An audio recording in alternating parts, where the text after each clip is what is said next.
మీరు చూస్తున్నది వాజీ న్యూస్. నేను మీ కేఆర్కే రాజు. ముందుగా ముఖ్యాంశాలు చూద్దాం. విజయనగరం పైడితల్లి అమ్మవారి జాతర తేదీలు ఖరారు.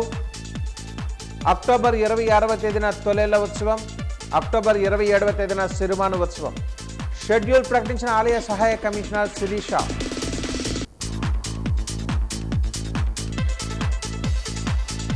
విజయనగరం నియోజకవర్గంలో 16 మందికి సీఎం సహాయ నిధి చెక్కుల పంపిణీ. 2.15 కోట్ల రూపాయలతో రోడ్డు పనులకు శంకుస్థాపన చేసిన ఎమ్మెల్యే పూసుపాటి ఆదిత్య, విజయలక్ష్మి, గజపతిరాజు.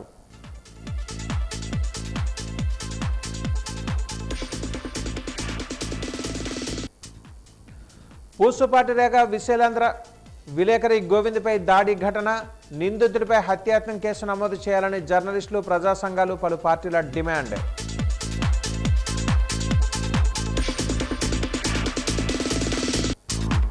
సృజనాత్మక ఆలోచనలకు ప్రాధాన్యత ఇవ్వాలి అన్న ఐఐటి ఖరగ్పూర్ ప్రొఫెసర్.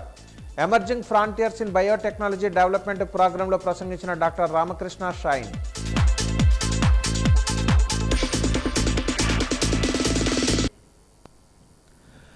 విజయనగరం పైడితల్లి అమ్మవారి జాతర తేదీలను ఆలయ సహాయ కమిషనర్ శిరీష, ట్రస్ట్ బోర్డు సభ్యులు ప్రకటించారు. అక్టోబర్ 1వ తేదీ నుంచి నవంబర్ 11వ తేదీ వరకు నెల రోజుల పాటు ఆధ్యాత్మిక వేడుకలు జరగనున్నాయి. అక్టోబర్ 1వ తేదీన మండల దీక్ష ప్రారంభం, పందిరి రాట వేయడం. అక్టోబర్ 22వ తేదీన అర్ధమండల దీక్ష. అక్టోబర్ 26వ తేదీన తొలేళ్ల ఉత్సవం. అక్టోబర్ 27వ తేదీన సిరిమాను ఉత్సవం. నవంబర్ 3వ తేదీన తెప్పోత్సవం. నవంబర్ 4వ తేదీన వియ్యాల కంబాల. నవంబర్ 7వ తేదీన కలసజ్యోతి. నవంబర్ 11వ తేదీన చందహోమం, పూర్ణాహుతి, దీక్ష విరమణ జరగనున్నాయి. భక్తులకు అన్ని ఏర్పాట్లు చేస్తున్నట్లుగా వారు తెలిపారు. ఈ సమావేశంలో ట్రస్ట్ బోర్డు సభ్యులు పాల్గొన్నారు.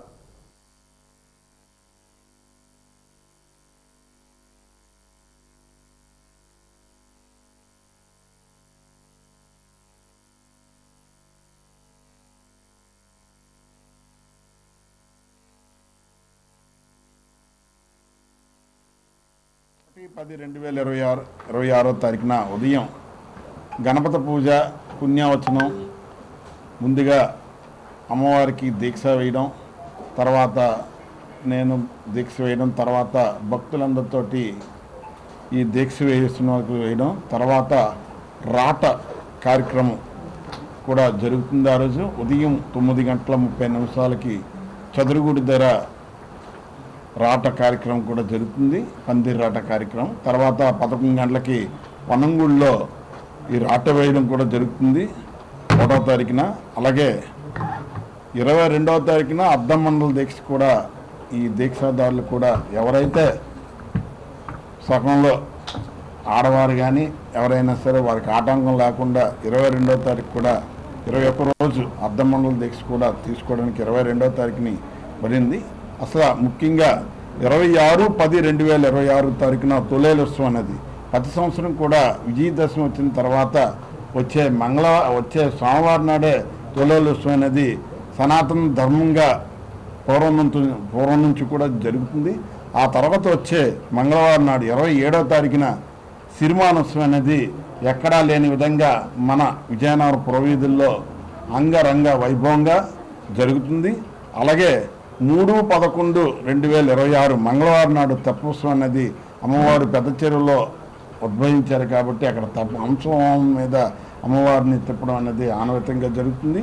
ఈ జాతర మహోత్సవం యొక్క తేదీలు ఈ విధంగా ఉన్నాయి. 1వ తేదీ అక్టోబర్ 1వ తేదీన మండల దీక్ష వేసుకునే భక్తులందరికీ కూడా ఆ రోజు దీక్షాధారణ అనేది చేస్తారు.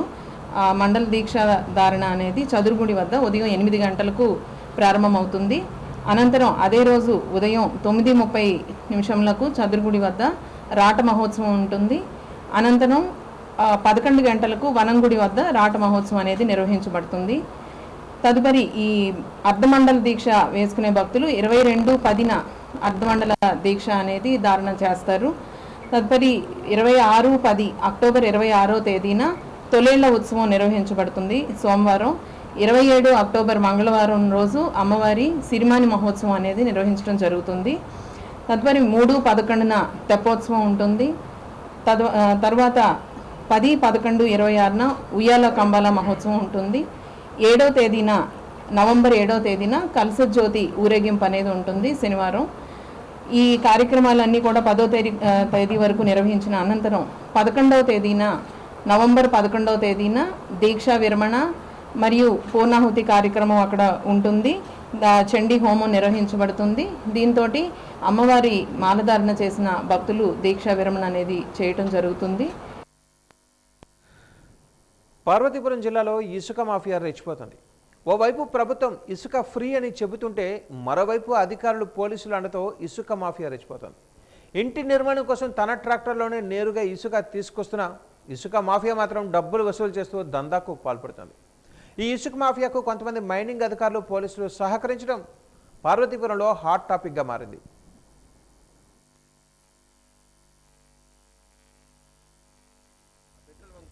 కారు వచ్చి తిన్నగా నాకు బండికి ఎదురుగా ఆపేశారు. రిసిప్ట్ ఇచ్చారండి. రిసిప్ట్ ఇచ్చిన తర్వాత దీనికి నేను అడిగానండి, దీనికి సంతకం లేదు ఏట్లేదు, దీన్ని అట్టకేటంటే ఎవరిని కట్టరు, ఎక్కడికి వెళ్ళిపోవచ్చు పర్లేదు అన్నారు. తీరా వచ్చిన తర్వాత నేను ఆ కారు ఎవరు అడ్డారని నేను మరస వచ్చి నేను అడిగాను, వేరే వాళ్ళు ఎంకరేజ్ చేశాను. ద్వారపడి జగదీస్తారు అతను వచ్చి నన్ను ఇలా చేశారు, బ్యాగులు చేశాడు. ఇలా కట్టేసి ఇలా చేసి దాని వెనకాల మాత్రం ఎవరు పెద్ద పెద్ద దాంట్లో ఉన్నాయండి, పెద్ద పెద్ద అధికారులు ఉన్నారు. అదైతే మరి లేకపోతే ఎక్కిన ఒక 2 నిమిషాలు గ్యాప్లో రారు కదా, దీన్ని బట్టి చూడండి అన్నాను. ఒకరికి కాదు సార్, ఈ మధ్యన చాలా మందికి అయ్యాయి. నాకు ఇలా కట్టినట్టుగా నాకు తెలియదు. నేను వెళ్ళి ఇలా చేస్తే కానీ నాకు తెలియలేదు. ఇది ఏది చేస్తా తెలియదు. నాకైతే మొత్తం మాకు అందరికీ మా యూనియన్ మొత్తం టాటర్లు అందరికీ కూడా న్యాయం చేయాలండి. ఇది పెద్ద పెద్ద అధికారులు కూడా ఉన్నారు సార్. అధికారులు లేకపోతే దీనికి అవ్వదు కదా. మాకు ప్రతి ఒక్కరికి కూడా మాకు న్యాయం చేయాలండి. విజయనగరం జిల్లా సంతకబటి మండలం రామారాయపురం గ్రామానికి చెందిన చిరంజీవి అనే యువకుడు కలెక్టరేట్ పీజీఆర్ఎస్లో ఫిర్యాదు చేశారు. తన తండ్రి ఏడాది క్రితం చనిపోయారని, తల్లితో కలిసి కూరగాయల సాగు చేసుకుంటూ జీవనం సాగిస్తున్నామని తెలిపారు.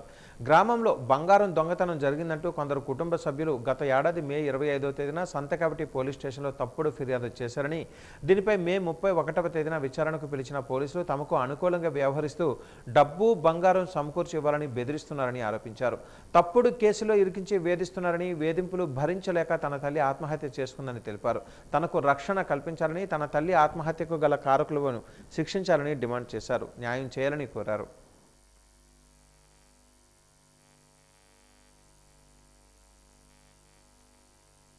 రామారాయపురం గ్రామం, సంతకవిటి మండలం, విజయనగరం జిల్లా.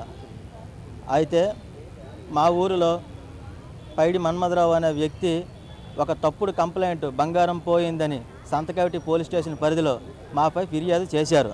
ఆ ఫిర్యాదును తీసుకున్న పోలీసు వారు పదే మమ్మల్ని పిలవడం, అదేవిధంగా ఊర్లో కూడా వీళ్ళు పైడి మన్మధరావు కుటుంబ సభ్యులు మమ్మల్ని హింసించడం, అంటే మేము పడుకున్నా సరే మా డోర్లు కొట్టడం, మా అమ్మను తిట్టడం, మా అక్కను కొట్టడం, ఇలా రకరకాలుగా హింసపూర్వకంగా మమ్మల్ని ఇబ్బంది పెట్టి మమ్మల్ని మా అంతలా మేమే బాధపడేటట్టు చేసిన పైడి మన్మధరావు కుటుంబం ఇబ్బందికరంగా మారింది.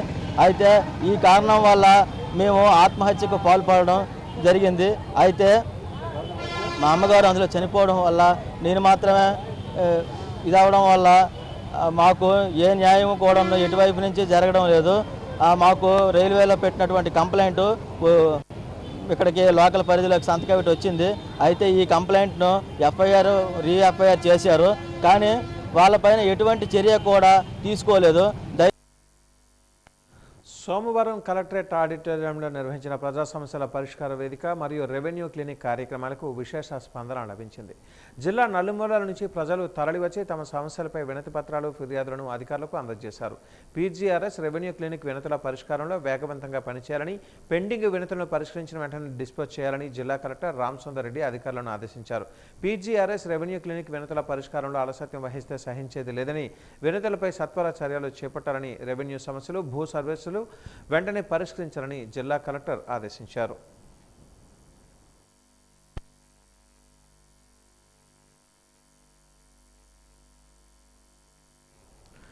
విజయనగరంలో దళిత గిరిజన సమస్యల పరిష్కారానికి కలెక్టరేట్ ఎదుట ఆందోళన చేపట్టారు. కుల వ్యవస్థ వ్యతిరేక పోరాట సంఘం ఆధ్వర్యంలో ఈ ధర్నా జరిగింది. జిల్లా ఉపాధ్యక్షులు తమ్మినేని సూర్యనారాయణ మాట్లాడుతూ జూలై 16 నుంచి 26 వరకు సామాజిక సంకారావం పేరుతో చేపట్టిన అధ్యయన యాత్రలో అనేక సమస్యలు బయటపడ్డాయని అన్నారు. ఏళ్ల తరబడి సాగు చేస్తున్న భూములకు పట్టాలు లేవని, చాలా గ్రామాలలో దళితులు శ్మశాన వాటికలు, రోడ్లు, డ్రైనేజీలు, మంచినీటి కొలాయిలు లేవని ఆవేదన వ్యక్తం చేశారు. కోనేరు రంగారావు సిఫార్సులు, పొన్నయ్య కమిటీ సిఫార్సులు నేటికి అమలు కావటం లేదని, ఎస్సీ ఎస్టీ సబ్ ప్లాన్ నిధులు కేటాయించడం లేదని ఆరోపించారు. చాలా ప్రాంతాలలో ఎస్సీ కులస్తులు వివక్షకు గురి అవుతున్నారని ఆవేదన వ్యక్తం చేశారు.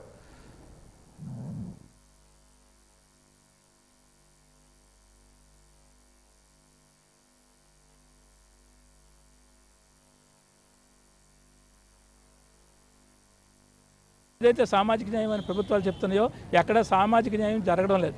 ఎందుకంటే కుల వివక్ష తీవ్రంగా ఉంది, 2 క్లాసుల పద్ధతి తీవ్రంగా ఉంది, శ్మశానాలు లేవు, ఇల్లు లేవు, ఇళ్ళ స్థలాలు లేవు, ఇళ్ళ పట్టాలు లేవు. ఇప్పుడు పోతనపల్లి గ్రామం కానీ, అటు రాంభద్రపురం మండలం చూస్తే ఇట్లా మామిడిపల్లి కానీ, ఎస్కోట్లో చూస్తే, అలాగా మనం మెంటాడు చూస్తే అక్కడ గిరిజనులకి పట్టాలు ఎప్పుడు నుండి సాగులు ఉన్నారు, వాళ్ళకి పట్టాలు ఇచ్చే పరిస్థితి లేదు. ఈ రకంగా చూసినప్పుడు అనేక ప్రాంతాలు, ఇప్పుడు గంటెడ మండలం ఉంది, గంటెడ మండలం కూడా దళితులు చాలా ఇబ్బందులు పడుతున్నారు. వాళ్ళకి పట్టాలు ఇవ్వట్లేదు, వాళ్ళకి శ్మశానాల కోసం పట్టించుకోవడం లేదు. ఈ రకంగా చూస్తే ఎక్కడెక్కడని కాదు, మొత్తం జిల్లా వ్యాప్తంగా, జిల్లా నలుమూలలు ఈ సమస్యలన్నీ ఉన్నాయి. కాబట్టి ఈ సమస్యలన్నిటి మీద కూడా మేము ఈరోజు స్టడీ చేసి కలెక్టర్ గారి దృష్టికి తీసుకొస్తే ఆయన చెప్పింది అంటే మీరు అన్ని ఇండివిజువల్గా ఇవ్వండి, అన్ని ప్రతి ఒక్కటి మీరు వర్కౌట్ చేసి మా దృష్టిలో పెడితే మేము దాని మీద చర్యలు తీసుకొని చెప్పారు. అది ఎంతవరకు జరుగుతుందో చూడరు. కానీ ఈ ఇష్యూస్ అని కూడా ఎంతమంది చెప్పాం.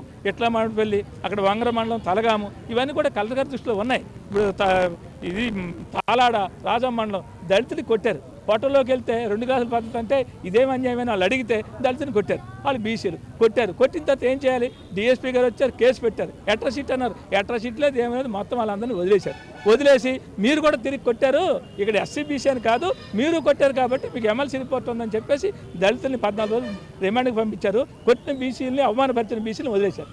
అంటే ఈవేళ తాలాడ కానీ, ఇప్పుడు ఎస్కోట కానీ, ఇక్కడ పోతనపల్లి కానీ, ఈ గంటాడు కానీ, చుట్టుపక్కల అన్ని మండలాలు కూడా ఇలాంటి సమయం ఇందాక చెప్పాను. సారిపల్లి కూడా అక్కడ దళితులు పాకలేసుకుని మీరు కొండ మీద ఉన్నారు. ప్రాజెక్టుకి ఏం అడ్డు లేదు, ఈరోజు పీకేస్తారు. దానికోసం ఏమి వాళ్ళకి న్యాయం చేయడం లేదు, ఇప్పుడు వరకు పరిహారం ఇవ్వడం లేదు. పెద్ద ప్రాజెక్టు తారక రామ, కాబట్టి అక్కడ దళితులు అన్యాయం అయిపోతున్నారు. విజయనగరం నియోజకవర్గానికి చెందిన 16 మంది లబ్ధిదారులకు ముఖ్యమంత్రి సహాయ నిధి ద్వారా మంజూరైన 15,86,402 రూపాయల విలువ గల చెక్కులను ఎమ్మెల్యే పూసుపాటి అదితి విజయలక్ష్మి గజపతిరాజు తన క్యాంపు కార్యాలయంలో అందజేశారు. వేచలపు సాన్వికు 4,61,000 రూపాయలు, పిన్నింటి నితిన్కు 1,42,000 రూపాయలు, మజ్జి మురళి బాలకృష్ణకు 1,35,000 రూపాయలతో సహా మొత్తం 16 మందికి చెక్కులు పంపిణీ చేశారు. తమ కష్టాలను తమ దృష్టికి తీసుకొని రాగానే స్పందించి సహాయం అందించిన ఎమ్మెల్యే అదితికి ముఖ్యమంత్రి చంద్రబాబు నాయుడుకి లబ్ధిదారులు కృతజ్ఞతలు తెలిపారు. ఈ సందర్భంగా ఎమ్మెల్యే మాట్లాడుతూ పేదల సంక్షేమం కోసం ప్రభుత్వం సీఎం సహాయ నిధి ఏర్పాటు చేయడం జరిగిందని అన్నారు. లబ్ధిదారులకు అండగా ప్రభుత్వం నిలుస్తోందని భరోసా ఇచ్చారు. 16 సీఎం రిలీఫ్ ఫండ్ అనేది ఇచ్చాము. దీని విలువ 15,86,402 రూపాయలు. అలాగే మనకి ఈ రోజు వరకు నేను ఫస్ట్ టైం ఎమ్మెల్యే అయ్యాక నేను 76,75,000 ఫండ్ అనేది మనం ఓన్లీ సీఎం రిలీఫ్ ఫండ్ మాత్రమే మనం తెచ్చాము. అందరు కలుపుకొని మనం 83 మందికి మనం సీఎం రిలీఫ్ ఫండ్ అనేది ఈ రోజు వరకు నా కాన్స్టిట్యుయెన్సీ విజయనగరం కాన్స్టిట్యుయెన్సీ వరకు నేను అందించడం జరిగింది. అయితే ఇది ప్రజలందరూ కూడా ఎవరికైతే అనారోగ్యంకి గురవుతారో, ఎవరికైతే పాతగా ఆరోగ్యశ్రీ అని పిలిచేవారు, ఇప్పుడు ఎన్టీఆర్ వైద్య సేవలో అవి ఏదైతే లేవో అవన్నీ కూడా మన దగ్గర తీసుకొచ్చి అది సీఎం రిలీఫ్ ఫండ్ వాళ్ళు వినియోగించుకోవచ్చు. అయితే ఈ రోజు ప్రత్యేకంగా చూసుకుంటే మనకు ఒక చిన్న బేబీ 7 months పుట్టిన బేబీ ఈ రోజు మనం వారికి సపోర్ట్ చేయగలిగాం. అలాగే పెరాలిసిస్ వచ్చినటువంటి పేషెంట్స్, వివిధ రకాల సర్జరీస్ అయినటువంటి పేషెంట్స్, హార్ట్ అలాగే పేగులు అటువంటి అన్ని కూడా మనం సపోర్ట్ చేయగలిగాం.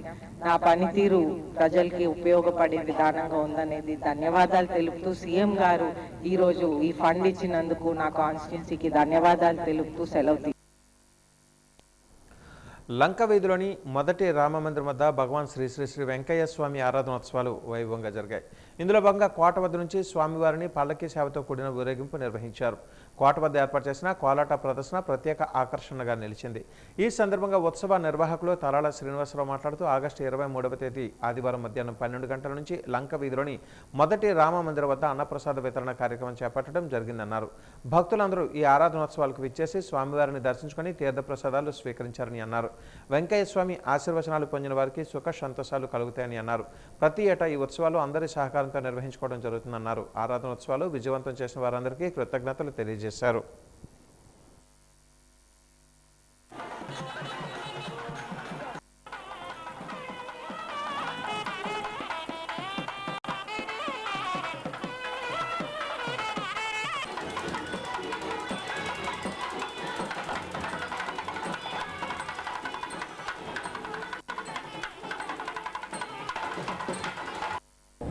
శ్రీ భగవాన్ శ్రీ వెంకయ్య స్వామి ఆరాధనోత్సవాలు గత 15 సంవత్సరాలు బట్టి మన లంక వీధిలో జరుపుకుంటున్నాం. మరి ఈ కార్యక్రమాన్ని ప్రతి సంవత్సరం కూడా ఆగస్టు 22, 23, 24 తారీఖుల్లో ఈ 3 డేట్స్లో చేస్తుంటాం. మరి మొదటి రోజు ఇంట్లో పూజా కార్యక్రమం చేస్తాము. రెండో రోజు ఏంటంటే పూజా కార్యక్రమం ప్లస్ భోజనాలు పల్లకీ సేవ రెండో రోజు జరుగుతుంది. మూడో రోజు హారతి ఇచ్చేసి దేవుణ్ణి ముగింపు చేస్తాము. మరి ఈ యొక్క కార్యక్రమానికి మాకు కుటుంబ సభ్యులు కాకుండా గ్రామస్తులంతా లంక వీధి వాస్తవులందరూ కలిసికట్టుగా ఈ కార్యక్రమాన్ని చేస్తున్నాము. ఈ కలిసికట్టుగా చేయడం వల్లే ఈ యొక్క ఆరాధనోత్సవాలు ఘనంగా జరుగుతున్నాయి. మరి ఈ స్వామివారి మహిమ ఏంటంటే ఆకలితో ఉన్న వారిని అందరికీ కూడా భోజనం పెట్టి ఉండాలి అనేసి ఒక నినాదం అయింది. మరి ఆ యొక్క నినాదంతోనే ప్రతి నెల కూడా సెకండ్ సాటర్డే రోజు ఒక 500 నుంచి 700 వరకు భోజన విక్రయం కూడా జరుగుతుంది. మరి ఇదే కాకుండా స్వామివారు ఏంటంటే ఏది కోరితే అది కోరికల్ని తీర్చే మహానుభావుడు మా వెంకయ్య స్వామి గారు. నగరంలోని గాజులరేగ కొండపై ఇటీవల జరిగిన టాటా సుమో ప్రమాదంలో తీవ్రంగా గాయపడి చికిత్స పొందుతూ మృతి చెందిన కానిస్టేబుల్ ఎస్ వెంకటరమణ అంత్యక్రియలు ఆయన స్వగ్రామమైన గుర్ల మండలం భూపాలపురంలో అధికారిక లాంఛనాలతో నిర్వహించారు. ఈ దుర్ఘటనలో ఎస్ఐ అశోక్ కుమార్తో పాటు మరో 3 గాయపడ్డారు. వీరిలో తీవ్ర గాయాల పాలైన వెంకటరమణ ఆసుపత్రిలో చికిత్స పొందుతూ తుది శ్వాస విడిచారు. పోలీసు శాఖ తరపున అధికారులు సిబ్బంది వెంకటరమణ పార్థివ దేహానికి ఘన నివాళులు అర్పించారు. అనంతరం ప్రభుత్వం తరపున అధికారిక లాంఛనాలతో ఆయన అంత్యక్రియలు పూర్తి చేశారు. ఈ విషాద ఘటనతో భూపాలపురం గ్రామంలో విషాద ఛాయలు అలుముకున్నాయి.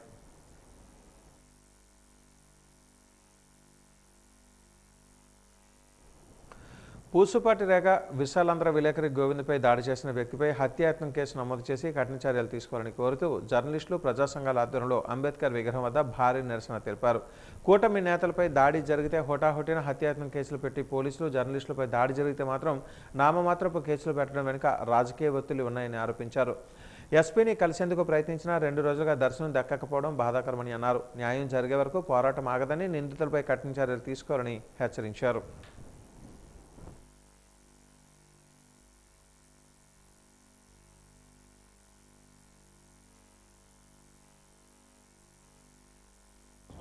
విశాలాంధ్ర విలేకరి గోవింద్పై జరిగిన దాడి ఈ జిల్లా చరిత్రలోనే అతిపెద్ద దుస్సంఘటనగా నేనైతే భావిస్తున్నాను. ఎందుకంటే ప్రశాంతమైన జిల్లాలో ఇలాంటి ఇంతవరకు మనకు తెలియదు.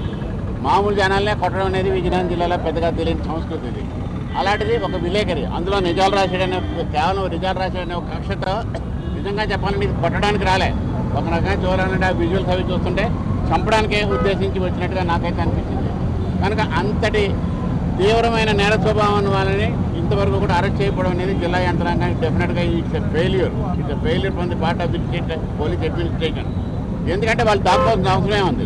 మేము వినతి పత్రం ఇవ్వడానికి వెళ్ళినప్పుడు తీసుకోవచ్చు కదా, తీసుకుని న్యాయ విచారణ చేస్తాం, లేకపోతే సరైన విచారణ చేస్తాం అని చెప్పాలి. అలా చెప్పకుండా కేవలం మౌనం చాటేసి ఈ కేసు నుంచి జనాల్ని పక్కదోవ పట్టించే ప్రయత్నం అయితే చాలా తీవ్రంగా జరుగుతున్నది. ఇది ఎవరు ఒత్తిడితో ఇలా చేస్తున్నారనేది కూడా మా అందరికీ తెలుసు. అది కూడా తొందరలోనే బహిర్గతం అవుతుంది. కాబట్టి ఇప్పటికైనా సరే పోలీస్ యంత్రాంగం మేల్కొని, అలాగే డిస్ట్రిక్ట్ అడ్మినిస్ట్రేషన్ అంటే కలెక్టర్ గారు కూడా ఈ విషయంలో జోక్యం చేసుకొని, మంత్రి గారు, ఇతర ఎమ్మెల్యేలు, పెద్దలు, ఎంపీ గారు అందరూ కూడా జోక్యం చేసుకొని జర్నలిస్టులకు న్యాయం చేయాలి. ఎందుకంటే వార్త రాసే ఒక జర్నలిస్టుకే న్యాయం జరిగినప్పుడు ఈ జిల్లాలో మామూలు వ్యక్తులకు ఏం న్యాయం జరుగుతుంది. విజయనగరం జిల్లా పూసపాటరాగ మండలంలో ఉన్న విశాలాంధ్ర రిపోర్టర్పై దౌర్జన్యంగా కర్రలతో కొట్టి, నిజంగా చెప్పాలంటే మరొక దెబ్బ పడినట్లయితే ఆయనకి రోజు మనం చనిపోయే పరిస్థితి ఉంటే, కనీసం చిన్న గాయం తగిలినట్టుగా కేసు నమోదు చేశారంటే ఈ పోలీసులు కూటమి ప్రభుత్వం దగ్గర పనిచేస్తున్నారా, లేకపోతే ప్రజల రక్షణ కోసం వీళ్ళు ఉంటున్నారనేది అర్థం కావటం లేదు. మనం ప్రతి విషయాన్ని కూడా ఈరోజు జిల్లా యంత్రాంగానికి ఈ విషయాన్ని దృష్టికి తీసుకెళ్ళడానికి 2 సార్లు ప్రయత్నిస్తే కనీసం అపాయింట్మెంట్ ఇవ్వలేని పరిస్థితి ఉన్నది. అంటే మా జర్నలిస్టుకు ఏం జరిగిందో అది మేము ఉన్నతాధికారులకు తెలియజేసే అవకాశం మాకు కల్పించకపోతే కామన్ పీపుల్కి ఎలాంటి అవకాశాలు ఇస్తారని మేము ప్రశ్నిస్తున్నాం. ఇది ఎలాగా కొనసాగినట్లయితే ఈ ప్రజాస్వామ్యంలో పోలీసు వ్యవస్థ ఏ దిశగా వెళ్తుందనేది మీ అందరికీ మరోసారి మేము అడుగుతున్నాం.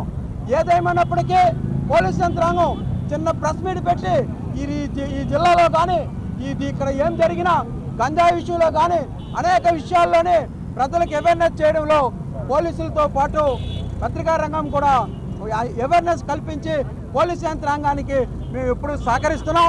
అలాంటి పోలీసు యంత్రాంగం మా జర్నలిస్టుకు గాయపరిస్తే కనీసం వినతి పత్రం కూడా తీసుకోలేనంత సమయం కూడా కేటాయించలేని పరిస్థితి ఉన్నది. ఇలాగే కొనసాగితే రాష్ట్ర వ్యాప్తంగా మేము ఉద్యమం చేస్తాం. మండల స్థాయి నుంచి మేము ప్రారంభిస్తాం. ఖచ్చితంగా మా జర్నలిస్టుకి న్యాయం జరిగే వరకు కూడా మేమంతా కలిసి పోరాడుతాం.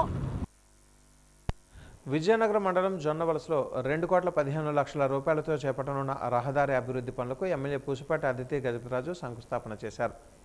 జొన్నవలస అడ్డ రోడ్డు నుంచి జొన్నవలస రాకోడు జంక్షన్ పినవేమలి మీదుగా పెదవేమలి జంక్షన్ వరకు ఈ రోడ్డు నిర్మాణం జరగనుంది. ఈ సందర్భంగా ఎమ్మెల్యే అదితి గజపతిరాజు మాట్లాడుతూ విజయనగరం నియోజకవర్గం మరింత అభివృద్ధి చెందుతుందని అన్నారు. రహదారులను పూర్తి స్థాయిలో నిర్మిస్తామన్నారు. రాష్ట్రం ప్రగతి పథంలో నడుస్తుందని ముఖ్యమంత్రి చంద్రబాబు అహర్నిశలు శ్రమిస్తున్నారని అన్నారు. 2 ఏళ్ల కాలంలో విజయనగరాన్ని ఎంతో అభివృద్ధి చేశామన్నారు. ఈ కార్యక్రమంలో టీడీపీ నాయకులు పాల్గొన్నారు.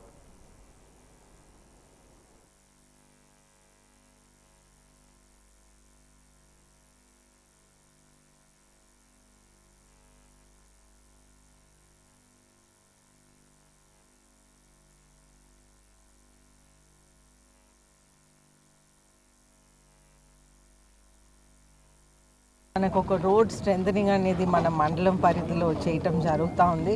అయితే మనం చూస్తుంటే ఇప్పుడు ఇక్కడ మనం జొన్నవలసలో ఉన్నాం. సో జొన్నవలస నుంచి పినవేమిలి రాకోడు ద్వారా ఆ రోడ్ అనేది పెద్దవేమిలి వరకు తీసుకువెళ్తూ ఉంటాం. అయితే ఈరోజు రోడ్డు చాలా సంవత్సరాల నుంచి స్ట్రెంథనింగ్ అవసరం పడింది.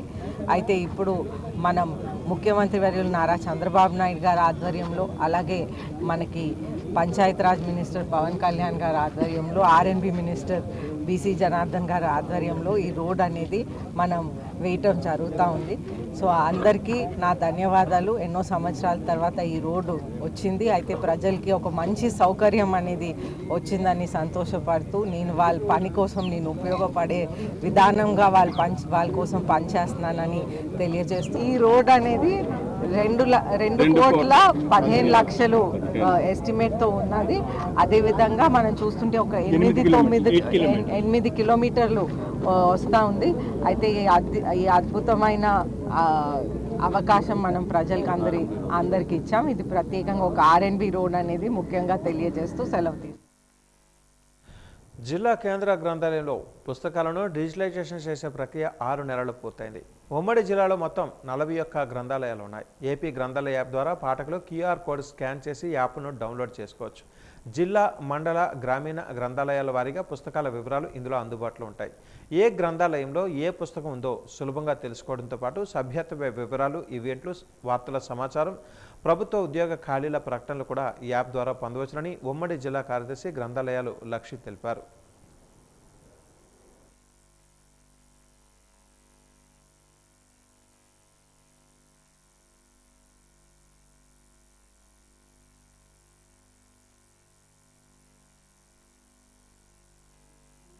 విజయనగరం జిల్లా గ్రంథాలయ సెక్రటరీ. ఆ గ్రంథాలయ యాప్ని మేము ఆ ఆదేశాల ప్రకారం మా జిల్లాలో 41 శాఖ గ్రంథాలయాల్లో కూడా గ్రంథాలయ యాప్ను డౌన్లోడ్ చేసుకోవడం జరిగింది.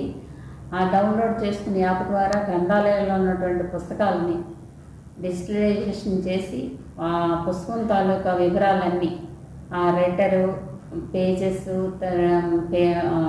కాస్ట్, ఇవన్నీ మొత్తం డీటెయిల్స్ అన్నీ, బుక్ తాలూకు డీటెయిల్స్ అన్నీ కూడా అందులో ఉంటాయి. అలాగే ఎన్ని పుస్తకాలు ఉన్నాయి, ఏ పుస్తకాలు ఉన్నాయో అని కూడా ఈ గ్రంథాలయ యాప్ ద్వారా తెలుస్తుంది. రీడర్స్ వాళ్ళు ఈ ఫోన్ ద్వారా యాప్ ద్వారా వాళ్ళు చదువుకోవడానికి ఎంతో సులువైన పద్ధతి ఇది. కాబట్టి ఈ యొక్క గ్రంథాలయ యాప్ అనేది డౌన్లోడ్ చేయడం జరిగింది. ప్రతి గ్రంథాలయ అధికారి కూడా ఆ ప్రాసెస్ చేయడం జరుగుతుంది. కాబట్టి ఈ యొక్క గ్రంథాలయ యాప్ను ప్రతి ఒక్కరు వినియోగించుకోవాలని, అలాగే ఒక మెంబర్షిప్ ద్వారా 150 రూపాయలు కట్టి ఆ మెంబర్షిప్ ద్వారా కూడా పుస్తకాలను చదువుకోవడానికి కూడా వాళ్ళకి ఎంతో అవకాశం ఉంది. స్థానిక సంస్థల ఎన్నికలలో కూటమి ప్రభుత్వానికి సంపూర్ణ మద్దతుగా నిలవాలని, ప్రజల పక్షాన నిరంతరం పోరాటమే జనసేన సిద్ధాంతమని ఆంధ్రప్రదేశ్ రాష్ట్ర BC welfare and development corporation director, Janasena జిల్లా సీనియర్ నాయకులు డాక్టర్ మిడతాన రవికుమార్ పిలుపునిచ్చారు. విజయనగరంలోని పార్టీ కార్యాలయంలో నాయకులు, కార్యకర్తలు, వీర మహిళలతో నిర్వహించిన సమావేశంలో ఆయన మాట్లాడుతూ, జనసేన పార్టీకి పూర్తిగా జన సైనికులే అసలైన బలమని, రాబోయే స్థానిక ఎన్నికలలో ప్రతి ఒక్కరూ పూర్తి సమన్వయంతో, క్రమశిక్షణతో పనిచేసి కూటమి అభ్యర్థుల విజయానికి కృషి చేయాలని సూచించారు. అధికారంలో ఉన్నా లేకున్నా ప్రజల సమస్యలపై పోరాడాలనే నిబద్ధతను డిప్యూటీ సీఎం పవన్ కళ్యాణ్ మొదటి నుంచి నేర్పించారని, పార్టీ కోసం కష్టపడే శ్రేణులు, వీర మహిళల సంక్షేమం కోసం రానున్న రోజులలో ప్రత్యేక వ్యవస్థను ఏర్పాటు చేయనున్నట్లుగా తెలిపారు. రేపు త్వరలో జరగబోయే స్థానిక సంస్థ ఎన్నికల కోసం ఈరోజు కూటమి ప్రభుత్వం ఏర్పడి 2 సంవత్సరాల దగ్గరకు రావస్తున్నదిగా, ఈ 2 సంవత్సరాల నెలలో కూడా కూటమి ప్రభుత్వం ఏర్పడ్డాక గౌరవ ముఖ్యమంత్రి వారు చంద్రబాబు నాయుడు గారు ఆయన విజనరీస్తో, అలాగే మా జనసేన పార్టీ అధినేత గౌరవ మా రాష్ట్ర ఉప ముఖ్యమంత్రి శ్రీ కొణిదెల పవన్ కళ్యాణ్ గారు సారథ్యంలో ఈరోజు రాష్ట్రంలో చూస్తే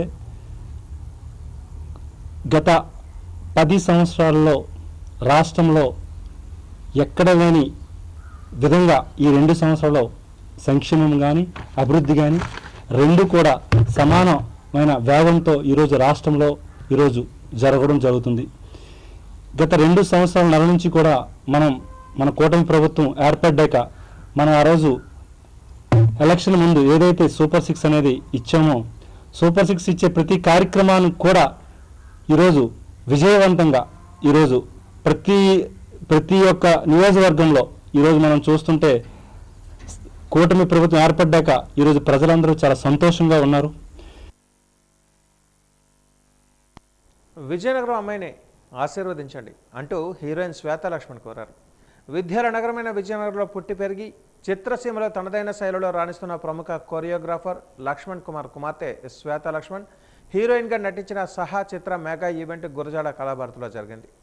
ఈ సందర్భంగా ఆమె మాట్లాడుతూ, సహా లైఫ్ ఆఫ్ సంజు చిత్రంలో ప్రజల ముందుకు వస్తున్న తనను ఆశీర్వదించాలని కోరారు. ఈ చిత్రం సెప్టెంబర్ 4వ తేదీన విడుదలవుతుందని తెలిపారు. పెద్ది మూవీలో హీరోయిన్ జాన్వీ కపూర్ ఫ్రెండ్గా నటించానని తెలిపారు. ఈ కార్యక్రమానికి ముఖ్య అతిథిగా మాజీ డిప్యూటీ మేయర్ కొలగట్ల శ్రావణి, సీతం కళాశాల డైరెక్టర్ శశిభూషణ్ రావు హాజరై మెమోంటోలను అందజేశారు. శ్వేతా లక్ష్మణ్కు అభినందనలు తెలియజేశారు. ఈ కార్యక్రమంలో దర్శకుడు నిశాంత్, నిర్మాత తేజ, హీరో శివకుమార్, గాయని శ్రీవల్లి తదితరులు పాల్గొన్నారు.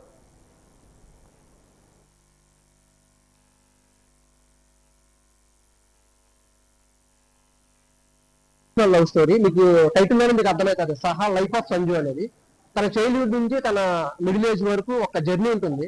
ఆ జర్నీలో సహా ఉంటుంది. ఆ సహా ఏమైంది, ఆ స్టోరీ ఆ మొత్తము సహా చుట్టూ తిరిగే కథ. ఇంకా డౌట్స్ ఉన్నాయి. పెద్ద హిట్ అవుతుంది. మీరు అందరూ ఖచ్చితంగా ప్రౌడ్ గా శ్వేత మా విజయనగరం అమ్మాయిని ప్రౌడ్ గా చెప్పుకుంటారు. ఈ మాట గుర్తుపెట్టుకుని 100% బ్లాక్ బాస్టర్ కొడతాం ఈ సినిమాతో. మీకు సింపుల్ గా ఒక మాట చెప్తాను. చిన్న సినిమాకి ప్రీమియర్ వేయరు. ఎందుకు ప్రీమియర్ వేయరు అంటే ప్రీమియర్ వేస్తే ఆ షోతోనే సినిమా చచ్చిపోద్ది, టాక్ బాగాలేకపోతే. అలాంటివి మేము 15 ప్రీమియర్లు వేస్తున్నాం. అండ్ మోరోవర్ ఈ సినిమా డిస్ట్రిబ్యూట్ చేసిన బన్నీవాస్ గారు, లిటిల్ హార్ట్స్, గీతా గోవిందం ఇలాంటి సినిమాలు చేశారు కదా ఆయన. వాళ్ళేమి సింపుల్ బాలేని సినిమాలు వాళ్ళు డిస్ట్రిబ్యూట్ చేయరు కదా. ఖచ్చితంగా చాలా మంచి సినిమా, ఖచ్చితంగా బ్లాక్ బాస్టర్ కొడతాము. మీరు అందరూ చాలా ప్రౌడ్ గా ఫీల్ అవుతారు. మా అమ్మాయి, మా విజయనగరం అమ్మాయిని మీరు గట్టిగా ప్రౌడ్ గా చెప్పుకునే రోజు తొందరలోనే ఉంది. సెప్టెంబర్ 4 థియేటర్లో 60 to 50 మెంబర్స్ అందరం కొత్త వాళ్ళమే. అందరూ చాలా టాలెంటెడ్ అన్నమాట. మీ అందరూ వచ్చి సినిమా చూడాలని కోరుకుంటున్నాను. అలానే మీరు కంటెంట్ చూస్తుంటారు, మీకు తెలుసుంటది ఎంత సినిమా ఇంపాక్ట్ ఇస్తుంది అని. సో అదే కాదు, సినిమాలో చాలా చాలా చాలా ఉన్నాయి. ఇంకా మీరు చూసి చాలా కొంచెమే. మీరు అందరూ వచ్చి సపోర్ట్ చేయాలని కోరుకుంటున్నాము. ఇది లవ్ స్టోరీ అండి. ఇది ఎలా ఉంటుందంటే impactful love story, emotional love story. విజయనగరంలో ఆగస్టు 29వ తేదీన నిర్వహించనున్న తెలుగు భాషా దినోత్సవ మహోత్సవం ఏర్పాట్లపై వాగ్దేవి సమారాధన అధ్యక్ష కార్యవర్గ సభ్యులు స్వప్న హైందవి వివరాలు వెల్లడించారు. స్థానిక కొత్తపేట మండపం దగ్గర ఆర్య సోమయాజుల కాశీపతిరావు స్మారక భవనంలో శనివారం సాయంత్రం 5 గంటలకు ఈ కార్యక్రమం ప్రారంభమవుతుందని ఆమె తెలిపారు. గిడుగు రామమూర్తి పంతులు జయంతి సందర్భంగా ఏర్పాటు చేసిన ఈ వేడుకలలో భాగంగా సముద్రాల గురుప్రసాద్కు తెలుగు భాష యశోభూషణ అవార్డును ప్రదానం చేయనున్నట్లుగా పేర్కొన్నారు. ఈ కార్యక్రమంలో కవులు, కళాకారులు, గాయకులు అధిక సంఖ్యలో పాల్గొని తమ స్వీయ కవితలను వినిపించి భాషా సేవను విజయవంతం చేయాలని ఆమె పిలుపునిచ్చారు.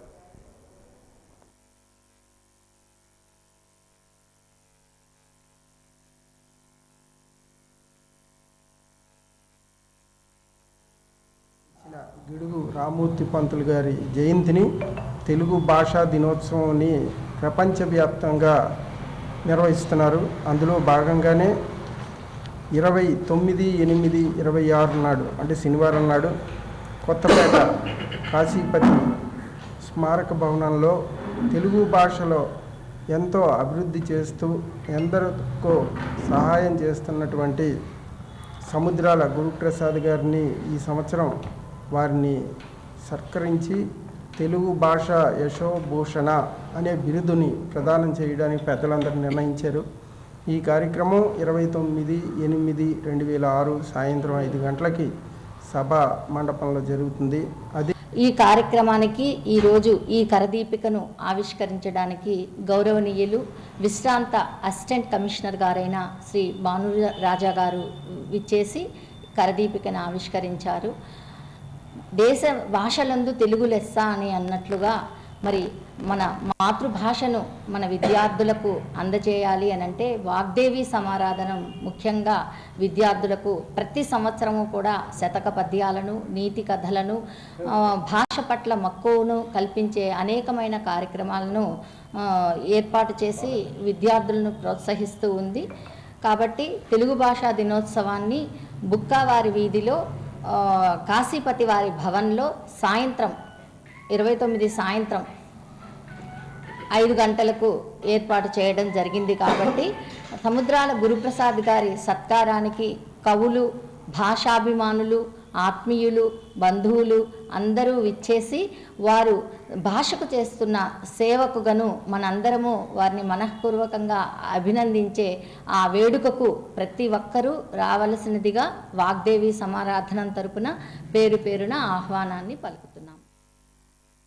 నగర పరిధిలోని జనవరి 1వ తేదీ నాటికి ప్రకటించిన ఓటర్ జాబితాలను పునర్విభజించి 62 వార్డుల వారీగా ఓటరు జాబితాను ప్రచురిస్తున్నట్లుగా విజయనగరం నగరపాలక సంస్థ కమిషనర్ బాలస్వామి తెలిపారు. ఈ ప్రక్రియను సెప్టెంబర్ 3వ తేదీ నాటికి చేపట్టనున్నట్లుగా స్పష్టం చేశారు. వార్డుల వారీగా ఫోటో ఓటర్ల జాబితాల ప్రచురణకు సంబంధించిన నోటిఫికేషన్ విడుదలైందని అన్నారు. ఎన్నికల ప్రక్రియకు పూర్తి పారదర్శకంగా రాష్ట్ర ఎన్నికల కమిషన్ ఆదేశాలను అనుసరించి ఎటువంటి లోటుపాట్లు లేకుండా ఎన్నికల విధులను నిర్వహించాలని సిబ్బందికి దిశానిర్దేశం చేశామన్నారు. సెప్టెంబర్ 3వ తేదీన ఈ జాబితాను నోటిఫై చేస్తామన్నారు. ఏ ఒక్క అధికారి కూడా ఏ రాజకీయ పార్టీలకు సమాచారం ఇవ్వడం కానీ వారితో కలిసి వార్డు ఓటర్ల జాబితాను తయారు చేయడం కానీ చేయరాదని హెచ్చరించారు. పూర్తిగా కార్పొరేషన్ ఇండిపెండెంట్గా ఈ ప్రక్రియను పూర్తి చేస్తుందని హామీ ఇచ్చారు. మన విజయనగరం మున్సిపల్ కార్పొరేషన్కి సంబంధించి గతంలో 50 డివిజన్లు ఉండేవి. అవి 62 డివిజన్లకి పెంపుదల చేయడం జరిగింది. వాటి ప్రకారం నిబంధనల మేరకు మనకి ఏదైతే నోటిఫికేషన్స్ చేయాలో ప్రజల దగ్గర నుంచి అభ్యంతరాల స్వీకరణ జరిగిన తర్వాత జిల్లా కలెక్టర్ ద్వారా ఈ నోటిఫికేషన్ రాష్ట్ర ప్రభుత్వానికి పంపడం, రాష్ట్ర ప్రభుత్వం దాన్ని అప్రూవ్ చేసి ప్రింటింగ్ ప్రెస్ ద్వారా గెజెట్ నోటిఫికేషన్ కూడా చేయడం జరిగింది. ఈ 62 ఏర్పాటు చేసుకున్న డివిజన్ల ప్రకారము వార్డుల యొక్క పునర్విభజన తర్వాత మనము ఓటర్ల లిస్టు కూడా తయారు చేస్తూ ఉన్నాం. ఈ ఓటర్ల లిస్టుకు సంబంధించి ఇది పూర్తిగా ఇండిపెండెంట్ ప్రక్రియ. ఎటువంటి రాజకీయ పార్టీలని సలహా సంప్రదింపులు తీసుకోవడం కానీ లేదా వాళ్ళని ఇన్వాల్వ్ చేయడం కానీ ఉండదండి.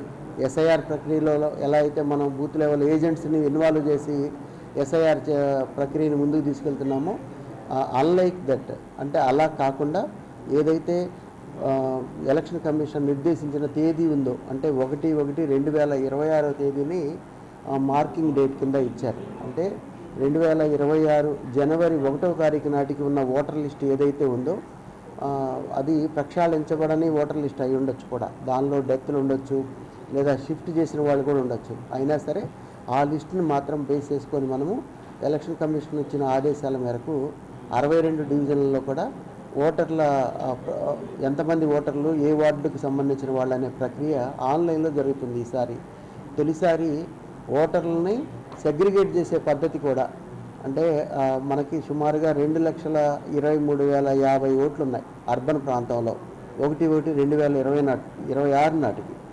సో ఈ 2,23,050 ఓట్లు ఏవైతే ఉన్నాయో వాటన్నిటినీ కూడా సరికొత్త మ్యాప్ల ప్రకారము ఈ 62 డివిజన్లలో కూడా సెగ్రిగేట్ చేసుకొని ఆన్లైన్లో ఓటర్ లిస్టు ప్రకటించడం జరిగింది. అది 3వ తారీఖు సెప్టెంబర్ నెల, అంటే సెప్టెంబర్ 3వ తారీఖుకి ఇది నోటిఫై చేస్తామండి. ఈ ప్రక్రియ జరుగుతూ ఉంది. రాష్ట్రంలో కూటమి ప్రభుత్వం బీసీలకు స్థానిక సంస్థలలో 34% రిజర్వేషన్లు కల్పిస్తామనడం మోసపూరితమని అంబేద్కర్ రైట్స్ ఫోరం అధ్యక్షులు భానుమూర్తి విమర్శించారు. రాజీవ్ రంజన్ మిశ్రా కమిషన్ నివేదికను బహిర్గతం చేయాలని, తెలంగాణ తరహాలో బీసీలకు న్యాయం చేయాలని డిమాండ్ చేస్తూ కలెక్టర్ కార్యాలయంలో వినతి పత్రాన్ని అందజేశారు. ఈ కార్యక్రమంలో బీసీ సంఘాల ప్రతినిధులు పాల్గొన్నారు.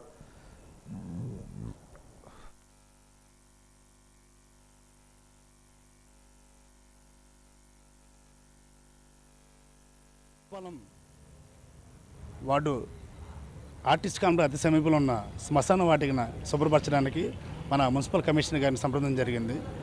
చాలా కాలం నుంచి అశుభ్రంగా చెత్త వేసి అధ్వానంగా ఉన్న పరిస్థితి నుంచి దాన్ని చెత్తను రిమూవ్ చేసి మాకు శుభ్రపరచుకోవడానికి కమిషనర్ గారికి వినతిపత్రం ఇవ్వడానికి వచ్చాం. గత 15 సంవత్సరాల నుంచి కూడా ఇదే పరిస్థితి అవుతుంది. కానీ ఇప్పటి వరకు కూడా వచ్చి నామమాత్రంగా పనులు చేస్తున్నారు తప్ప శాశ్వతంగా ఏ పని చేయట్లేదు. దానికి మున్సిపల్ కమిషనర్ గారికి కలిసి శాశ్వత పరిష్కారం ఇవ్వమని చెప్పి కోరుతున్నాం. సుమారు 200 కుటుంబాల దగ్గర ఉన్నాం. బీసీలను మోసం చేస్తుందన్న ప్రత్యక్ష సాక్ష్యం. బీసీలకు 34% స్థానిక సంస్థల్లో కోటా కేటాయిస్తుందని చెప్పడం పచ్చి అబద్ధం. ఎందుకంటే గతంలోనే తెలంగాణ ప్రభుత్వం జీవో నెంబర్ 9 తీసుకొస్తే ఆ 9 ద్వారా 42% బీసీలకు స్థానిక సంస్థల్లో సీట్లు కేటాయిస్తే సుప్రీంకోర్టు స్పష్టంగా ఏం చెప్తుందంటే ఇది రాజ్యాంగ స్ఫూర్తికి విరుద్ధం. మరీ ముఖ్యంగా కేశవానంద భారతి కేసులో సుప్రీంకోర్టు ఏం చెప్తుందంటే 50% అనేది ఆ శాచురేషన్ మోడ్ అనేది రిజర్వేషన్ దాటకూడదు. కానీ ఇవాళ బీసీలను తప్పుదా పట్టిస్తూ వాళ్ళు మోసం చేసే సంకల్పంతో కూటమి ప్రభుత్వం ఉంది. మరి ఇంకేం చెప్తున్నామంటే అది మీరు గతంలో జీవో నెంబర్ 3 ద్వారా డెడికేటెడ్ కమిటీ వేసి రాజీవ్ రంజన్ మిశ్రాను రాష్ట్రం మొత్తం పర్యటించి బీసీ ప్రజాప్రతినిధులతో ఒక రిప్రజెంట్ తీసుకుని ఆ కమిటీ రిపోర్ట్ని మీరు ఎందుకు పక్కకు పెట్టారు? అంటే కేవలం మీ రాజకీయ లబ్ధి కోసం ఈ రాష్ట్రంలో ఉన్న బీసీలను మోసం చేసే ప్రయత్నం మీరు చేస్తున్నారు. నగరపాలక సంస్థ కార్యాలయంలో నిర్వహించిన ప్రజా సమస్యల పరిష్కార వేదిక కార్యక్రమానికి మొత్తం 8 వినతులు వచ్చాయి. వీటిని నగరపాలక సంస్థ కమిషనర్ బాలస్వామి స్వయంగా స్వీకరించారు. ఇంజనీరింగ్ విభాగానికి సంబంధించి 6, ప్రజారోగ్య విభాగానికి సంబంధించి 1, రెవెన్యూ విభాగానికి సంబంధించి 1 వినతులు అందాయి. ఆయా సమస్యల పరిష్కారానికి సంబంధిత అధికారులకు ఆయన తక్షణ ఆదేశాలు జారీ చేశారు. ప్రజా సమస్యల సత్వర పరిష్కారానికి అవసరమైన అన్ని చర్యలు తీసుకుంటున్నామని ఈ సందర్భంగా ఆయన మీడియాతో తెలిపారు.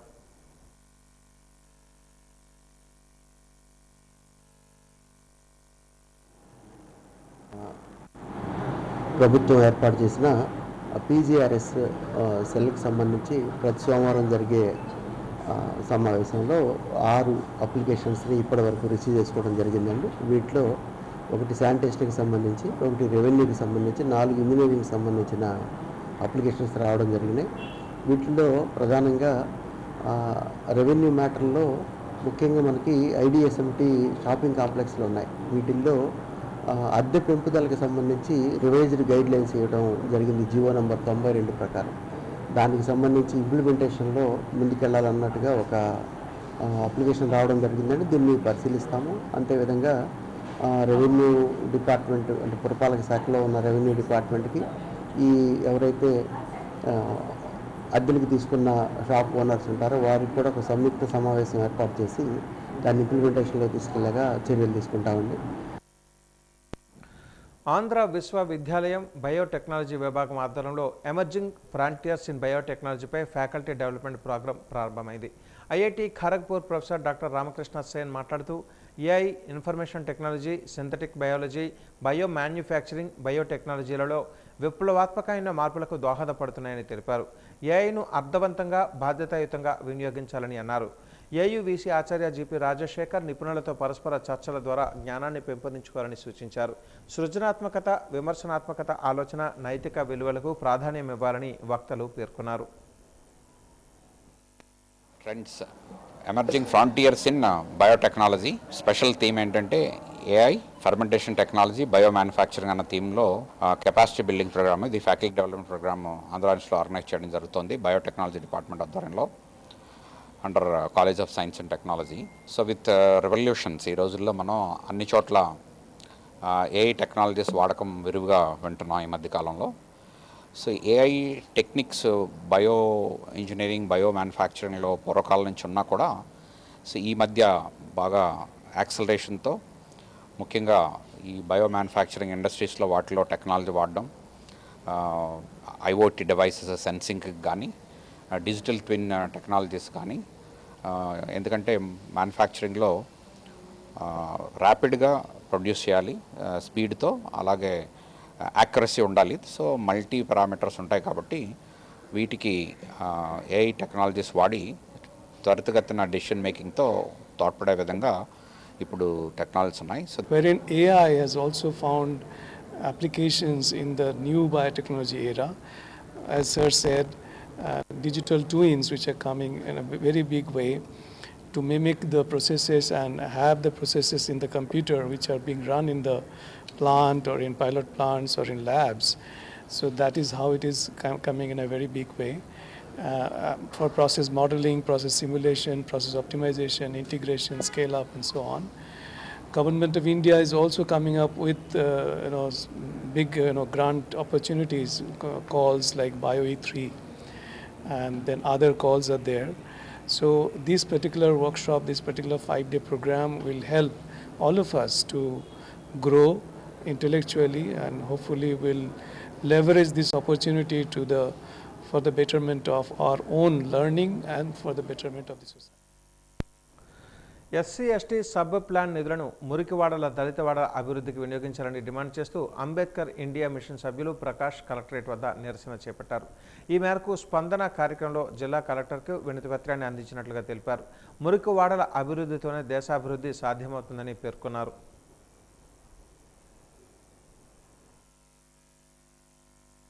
గౌరవంగా ఈ సమాజంలో తిరగాలి అనే ఉద్దేశంతో మా నినాదం మేము ముందు పెట్టాం.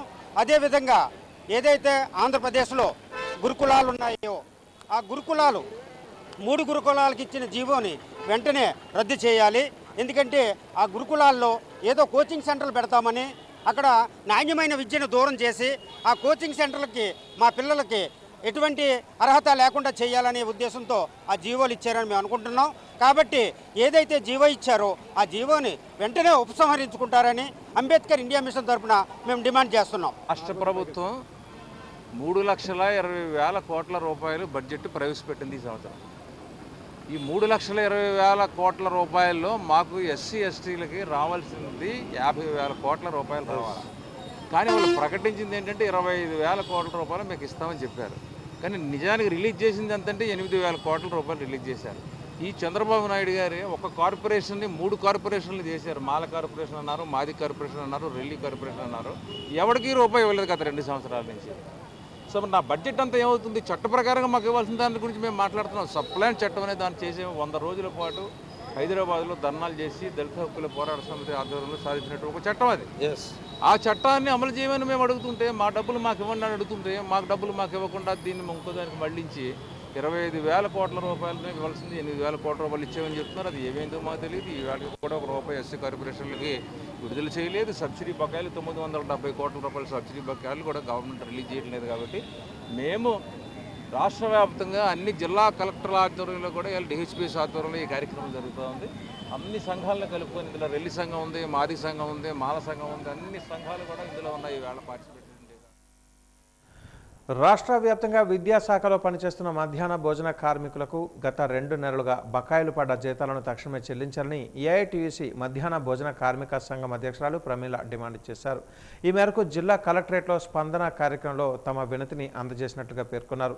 మధ్యాహ్న భోజన కార్మికులపై పనిభారం అధికంగా ఉందని, జీతాలు మాత్రం అరకొరగా ఇస్తున్నారని మండిపడ్డారు.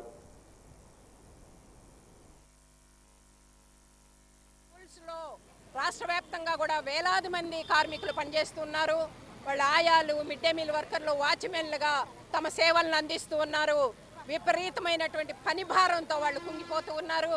వాళ్ళకి ఇచ్చే జీతము 6,000 మాత్రమే. ఆయాలకి, మిడ్ డే మీల్ వర్కర్స్కు 3,000, వాచ్మెన్లకు 6,000 ఇస్తున్నారు. అవి కూడా సిగ్గు లేకుండా ఇప్పటికొచ్చి 5 నెలల వరకు ఈ పేద కార్మికులకి జీతాలు ఇవ్వడం లేదు. వాచ్మెన్లకు దాదాపు 8 నెలలుగా జీతాలు లేవు. అలాగే మిడ్ డే మీల్ వాళ్ళకి 2 నెలలుగా జీతాలు లేవు. ఈ అతి తక్కువ జీతాలతో వాళ్ళు విపరీతమైనటువంటి చాకరీ చేస్తున్నటువంటి పరిస్థితిలో కనీసం నెల సక్రమంగా ఆ ఇచ్చే అరకొర జీతాలు కూడా ఇవ్వడం లేదు. కాబట్టి ఈరోజు కార్మికులు అత్యంత ఆగ్రహంతో, కోపంతో, ఆవేదనతో ఈరోజు కలెక్టర్ గారికి తమ మొర వినిపించుకోవడానికి ఇక్కడ రావడం జరిగింది.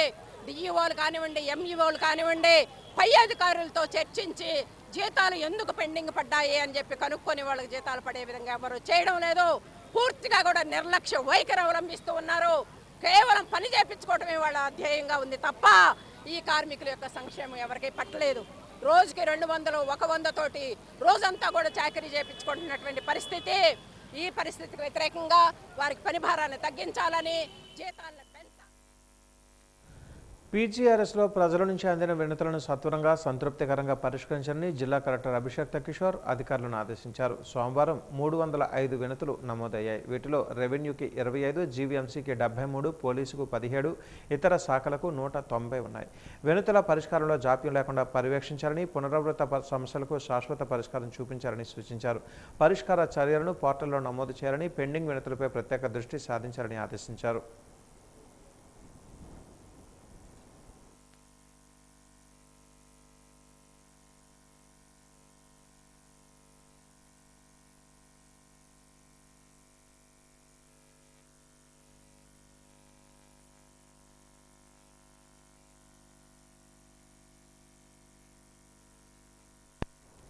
విశాఖపట్నం పిఠాపురం కాలనీలో విర్టిల్ హెల్త్ కేర్ ప్లాటినం నూతన కార్పొరేట్ కార్యాలయాన్ని ఎంపీ శ్రీభరత్, ఎమ్మెల్యే వంశీకృష్ణ శ్రీనివాస్ సందర్శించి ప్రారంభోత్సవంలో పాల్గొన్నారు. ఆధునిక సాంకేతికతతో తక్కువ సమయంలో 100 వైద్య పరీక్షలు నిర్వహించే సదుపాయాలు ప్రజలకు ఎంతో ఉపయోగకరమని ఎమ్మెల్యే పేర్కొన్నారు. విశాఖలో సాంకేతికత, నాణ్యమైన వైద్య సేవలు మరింత అభివృద్ధి చెందాల్సిన అవసరం ఉందని అన్నారు. వేగవంతమైన, నాణ్యమైన వైద్య పరీక్షలు అందించడంలో అధునాతన హెల్త్ కేర్ ప్లాట్ఫామ్లు కీలక పాత్ర పోషిస్తాయని తెలిపారు. ఈ కార్యక్రమంలో సంస్థ సీఈఓ, డైరెక్టర్లు, వైద్య సిబ్బంది, స్థానిక కూటమి నాయకులు పాల్గొన్నారు.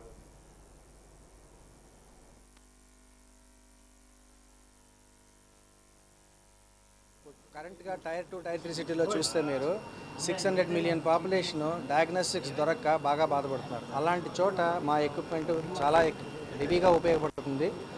అది కాకుండా మళ్ళీ మా క్యాన్సర్ డయాగ్నోస్టిక్స్ కూడా around 20 different types of cancers మేము వెరీ ఎర్లీగా పట్టుకుని ట్రీట్మెంట్కి కాస్ట్ ఆఫ్ ట్రీట్మెంట్ బాగా తగ్గుతుంది. అండ్ పేషెంట్కి కూడా రికవరీ చాలా ఫాస్ట్గా ఉంటుంది. And that is led by one of our board member, Dr. Ashok Ved. He is the chairman of Oncology Medanta, and our chairman is Dr. Harshavardhan Hegde. He is a spine surgeon and orthopedic surgeon from Max Hospitals. He is the director there. And ఇది మేము చేయాలని కార్యక్రమంతో ఇక్కడ మేము అందరం మొదలుపెట్టాము. MedTech జోన్లో 1.5 ఏకర్లో ఒక 10 ఫ్లోర్లతో వాళ్ళ మ్యానుఫ్యాక్చరింగ్ ఫెసిలిటీ, అంటే కొంత ఎక్విప్మెంట్ బహుశా కొత్తగా తయారు చేస్తారు, మిగతాదంతా ఎక్విప్మెంట్ అంతా కలిపి వాళ్ళ యూనిట్ని అక్కడ వాళ్ళు మ్యానుఫ్యాక్చర్ చేస్తారు. అది FDA approved, CE marked, so approvals కూడా అన్నీ ఉన్నాయి. నేను వెంకటేష్ గారిని కోరేది ఏంటి అంటే, ఇది తొందరగా మీరు పెట్టి, ఒకవైపు వీళ్ళు మేము 800 నుంచి 1000 మందికి ఉద్యోగం ఇవ్వగలుగుతా అంటున్నారు. ఇంకోవైపు నా కోరిక ఏంటి అంటే, ఎప్పుడైతే మనం డయాగ్నోస్టిక్ టెస్టింగ్ తక్కువ ధరలో అందరికీ అందుబాటులో తీసుకుని రాగలుగుతామో, మనం వ్యాధుల్ని సీరియస్ అయ్యే ముందు పట్టుకోగలుగుతాం. ఉదాహరణకి ఇప్పుడు క్యాన్సర్ ఎక్కువ స్టేజ్ 3, స్టేజ్ 4లో మనం క్యాన్సర్ ఐడెంటిఫై చేస్తే ఆ ట్రీట్మెంట్ కోసం లక్షల్లో ఖర్చు అవుతుంది. అదే స్టేజ్ 1, స్టేజ్ 2లో కానీ వీళ్ళ ఎక్విప్మెంట్ ద్వారా మనం తొందరగా మనం దాన్ని పట్టుకోగలిగితే హార్డ్లీ ఒక 20,000, 30,000, కొన్నిసార్లు 50,000 లోపల ట్రీట్మెంట్ కాస్ట్ పూర్తిగా అయిపోతుంది, క్యాన్సర్ కూడా పూర్తి అయిపోతుంది. అది ఆరోగ్యశ్రీ మన వైద్య సేవ బడ్జెట్ కూడా దాని మీద కూడా బర్డెన్ తగ్గుతుంది. ప్రైవేట్గా ఇన్సూరెన్స్ క్యాష్ పేషెంట్స్తో వచ్చే వాళ్ళ మీద కూడా బర్డెన్ తగ్గుతుంది. ఎప్పుడైనా సరే పబ్లిక్ హెల్త్ బాగుండాలి అంటే ఆఖరి స్టేజ్లో ట్రీట్మెంట్ కాదు, ఆ డిజీజ్ పెద్దగా అయ్యే ముందు దాన్ని మనం ఐడెంటిఫై చేసుకుని ఎప్పుడైతే దాన్ని మనం కరెక్ట్ చేసుకోగలుగుతామో సమాజం ఇంకా ఆరోగ్యంగా ఉంటుంది. జూనియర్ డాక్టర్లకు ఇచ్చే స్టైఫండ్లో ప్రతి 2 ఏళ్లకు 15% పెంపు అమలులో జాప్యం జరుగుతుందని కేజీహెచ్ జూనియర్ డాక్టర్ అఖిల్ ఆరోపించారు. 15% పెంపును అమలు చేస్తూ తక్షణమే ఉత్తర్వులు జారీ చేయాలని కోరుతూ గత 15 రోజులుగా చేసే ఆవరణలో చేస్తున్న నిరాహార దీక్షలు కొనసాగుతున్నాయి. ఈ సందర్భంగా వారు మాట్లాడుతూ పని భారం పెరుగుతోందని, జూనియర్ డాక్టర్ల స్టైఫండ్ విషయంలో ప్రభుత్వం ఎలాంటి స్పష్టతను ఇవ్వకపోవడం శోచనీయమని అన్నారు. తక్షణమే ప్రభుత్వం స్పందించి తమ డిమాండ్లను అమలు చేసే దిశగా చర్యలు చేపట్టాలని కోరారు. 2 వారాలుగా సమ్మె చేస్తున్నాం. మాకు స్టైపెండ్ హైక్ అనేది ఎవ్రీ 2 ఇయర్స్కి 15% పెంచుతామని చెప్పారు. కానీ ఈ ఇయర్ పెరగాల్సింది పెంచలేదు. దాంతోపాటు పెంచకపోవడంగా 3% మాత్రమే చేసి పెంచామని చెప్పుకొని గవర్నమెంట్ అందరికీ పెంచామని చెప్పుకుంటుంది. సో అది కరెక్ట్ కాదు. అందుకని మేము సమ్మె చేస్తున్నాం. మా యొక్క డిమాండ్స్ ఏంటంటే 30% స్టైఫండ్ రివిజన్ చేయాలి. యాజ్ పర్ జీవో నెంబర్ 2009 ప్రకారం ఆల్రెడీ మన స్టేట్ యొక్క ఇన్ఫ్లేషన్ రేట్ చాలా ఎక్కువ ఉంది. అది మేము అడుగుతుంటే వేరే స్టేట్స్తో కంపేర్ చేయండి అంటే లేదు, పక్క రాష్ట్రమైన తమిళనాడుతో చూడండి అని చెప్తున్నారు. తమిళనాడులో ఆల్రెడీ 25% హైక్ చేసిన తర్వాత 3% హైక్ అనేది చేశారండి. మీరు తమిళనాడుతో మనం కంపేర్ చేసుకున్నా సరే మన స్టేట్ తాలూకు ఇన్ఫ్లేషన్ రేట్ చాలా ఎక్కువ. మళ్ళీ మన పెట్రోల్ ధరలు పోల్చుకున్నా, టికెట్ ధరలు పోల్చుకున్నా, బయట సగటు మన బేసిక్ నీడ్స్తో పోల్చుకున్నా సరే మనం చాలా ఎక్కువ ఉంటాయండి. మేము దాని ప్రకారమే అడగడం జరిగింది. కానీ గవర్నమెంట్ నుంచి ఎటువంటి స్పందన లేదు. ఇప్పటికీ మేము ఎమర్జెన్సీ సేవలు ఆపాము, నాన్ ఎమర్జెన్సీ సేవలు కూడా ఆపాము.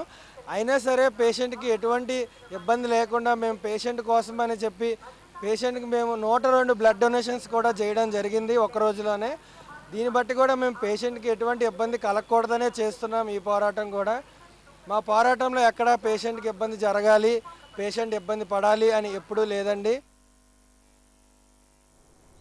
శ్రీరానగర్ మారుతి జంక్షన్ వద్ద లారీ డ్రైవర్పై దాడి ఘటనలో బ్రేక్ ఇన్స్పెక్టర్ పార్వతి, ఆమె వ్యక్తిగత డ్రైవర్పై కేసు నమోదు చేసి చర్యలు తీసుకోవాలని ఏఐటీయూసీ డిమాండ్ చేసింది.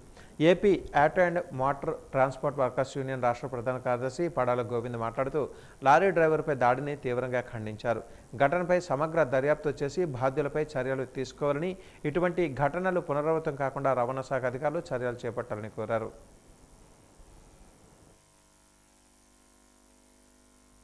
ఇదే అబద్ధమా? విజయనగరం అధికారులు 3,000 రూపాయలు తీసుకుంటున్నారు, ఒక లారీ దగ్గర మంత్లీ తీసుకుంటున్నారు. మీరు యథేచ్ఛగా ఓవర్లోడ్ తోలిస్తున్నారు.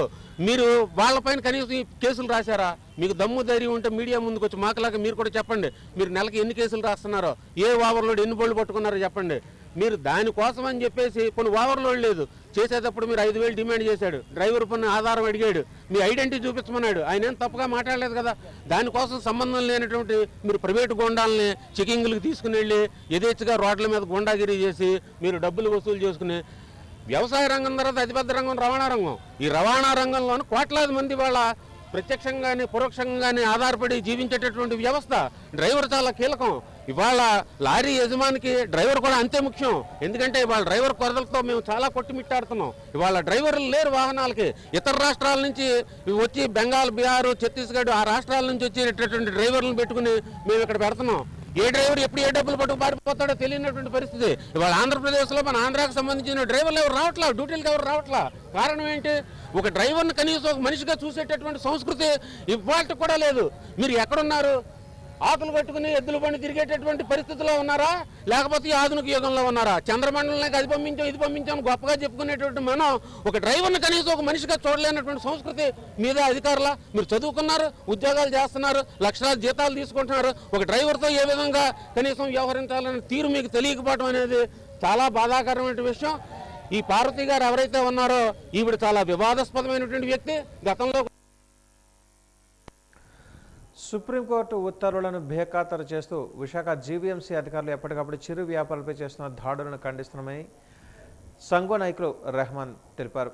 వెంకోజీపాలెం చిరు వ్యాపారస్తులపై జరిగిన దాడిని తీవ్రంగా ఖండిస్తూ జీవీఎంసీ గాంధీ విగ్రహం వద్ద నేడు ధర్నా చేపట్టారు. ఈ సందర్భంగా వారు మాట్లాడుతూ ఎక్కడి వారిని అక్కడే వ్యాపారులు చేసుకునే విధంగా చర్యలు చేపట్టాలని, కోర్టు ఉత్తర్వులు ఉన్నప్పటికీ ప్రభుత్వ అధికారులు వాటిని నిర్లక్ష్యం చేస్తున్నారని మండిపడ్డారు. చిరు వ్యాపారులపై దాడులు చేస్తూ వారి జీవన భృతిని దెబ్బకొట్టడం సిగ్గుచేటని అన్నారు. ఇప్పటికైనా జీవీఎంసీ అధికారులు తమ తీరు మార్చుకోకపోతే నగర వ్యాప్తంగా చిరు వ్యాపారస్తులతో కలిసి ముట్టడి కార్యక్రమాన్ని చేపడతామని హెచ్చరించారు. మీద దాడులు చేసి వాళ్ళ జీవన భృతి మీద దెబ్బ కొడుతున్నారు. ఎంకోజుపాలెంలో 20 సంవత్సరాల నుంచి ఆ కొండవాళ్ళ ప్రాంతంలో బళ్ళు పెట్టుకొని ఈరోజు వ్యాపారం చేసుకుంటూ వాళ్ళ కుటుంబాలను పోషించుకుంటున్నారు. మరి పోషించుకుంటున్న వాళ్ళు అర్ధాంతరంగా కనీసం సమాచారం కూడా ఇవ్వకుండా జీవీఎంసీ అధికారులు అర్ధాంతరంగా వెళ్ళి వాళ్ళ తాలూకు ఏవైతే ఉన్నాయో అన్నీ కూడా పగలగొట్టేసి కాటాలు అక్కడ ఫోన్పే సంబంధించి ఏవైతే ఫోన్ బాక్సులు కూడా పట్టుకెళ్ళిపోయి ఇప్పుడు వాటికి ఫైన్లు కట్టమంటున్నారు. వారం రోజులు బట్టి వీళ్ళంతా కూడా రోడ్ల మీద ఉన్నారు. వీళ్ళకి వచ్చే ఆదాయం అనేది జీరో అయిపోయింది. మరి సుప్రీంకోర్టు డైరెక్షన్ కూడా ఉంది, వీళ్ళకి 2014 ఇచ్చారు. అన్ని ప్రాంతాల్లో కూడా ఆకర్ జోన్స్ అనేది ఏర్పాటు చేయాలి. వీళ్ళు ఎక్కడైతే వ్యాపారం చేస్తున్నారో వారికి టాయిలెట్ సౌకర్యం కూడా కల్పించాలి, మంచినీరు ఇవ్వాలి. ఇవన్నీ ఉన్నప్పుడు కూడా అవి చూడకుండా ఈరోజు నిన్న జడ్సీ గారి దగ్గరికి వెళ్ళి అడిగితే మీరే చూసుకోండి అనేది చెప్తున్నాడు. అసలు ప్రత్యామ్నాయం చూపించుకుంటే ఎవరు ఇచ్చారు మీకు తొలగించమని? అసలు కోర్టు తాలూకు డైరెక్షన్ కూడా మీరు అవాయిడ్ చేసి ఈరోజు పెద్ద పెద్ద షాపింగ్ మాల్స్ ఉన్నాయి. ఆ షాపింగ్ మాల్స్లో అసలు పార్కింగ్ చేసుకోవడానికే పార్కింగ్ ప్లేస్లో వ్యాపారాలు చేస్తున్నారు. అంటే వాళ్ళు పెద్దోళ్ళు కాబట్టి వాడి మీద దాడులు చేయట్లేదు. చిన్న చితక బడ్డీలు పెట్టుకుని వ్యాపారం చేసుకున్న వాళ్ళ మీద ఇంత పెద్ద ఎత్తున దాడులు చేయడం అనేది సరైన విధానం కాదు. జీవీఎంసీ అధికారులు ముందు ప్రత్యామ్నాయ ఏర్పాట్లు చేయండి, అప్పుడు మీరు పలానా దగ్గరికి వెళ్ళండి మేము ఇక్కడ చూపించాం కాబట్టి అని చెప్పి అప్పుడు తీయాలి. కానీ అదేమీ లేకుండా ఈరోజు ఆపరేషన్ లంగ్స్ 3 పేరుతో ఇంత పెద్ద ఎత్తున దాడులు చేయడం అనేది మేము తీవ్రంగా వ్యతిరేకిస్తున్నాం. చిరు వ్యాపారస్తులకు ప్రత్యామ్నాయ ఉపాధిని కల్పించకుండా వారిపై దాడులకు పాల్పడడం సరికాదని సిఐటియు నాయకులు విమర్శించారు. మధురవాడ ప్రాంతంలో చిరు వ్యాపారస్తులతో కలిసి నేడు జీవీఎంసీ గాంధీ విగ్రహం వద్ద నిరసన ధర్నాలు చేపట్టారు. ఈ సందర్భంగా సిఐటియు నాయకులు మాట్లాడుతూ రోజు కూలీ కోసం చిరు వ్యాపారాలు చేసుకునే వారిపై అధికార జనం ప్రకటించడం చట్ట వ్యతిరేకమని అన్నారు. ప్రత్యామ్నాయ మార్గాలను చూపించి వెండర్ జోన్ ఏర్పాటుకు కృషి చేయాలని సూచించారు. దుర్మార్గమైన విషయం.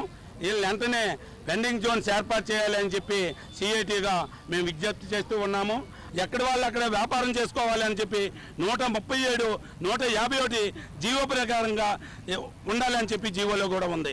కానీ వీళ్ళు అమలు చేయకుండా ఎక్కడో అక్కడే తీసేస్తున్నారు. తీయకుండా వీళ్ళకి వెండింగ్ జోన్ ప్రకటిస్తారని చెప్పి మేము విన్నవించుకుంటున్నాం. ఎక్కడ వాళ్ళు అక్కడ వ్యాపారం చేసుకొని ఇచ్చారా పర్వాలేదు, లేకపోతే మట్టుగా నగరం మొత్తం మీద తోపుడు బళ్ళు సేకరణ చేసి జీవీఎంసీ ముట్టడి చేస్తానని చెప్పి ఈరోజు చిన్న ధర్నా కార్యక్రమమే పెట్టడం జరిగింది.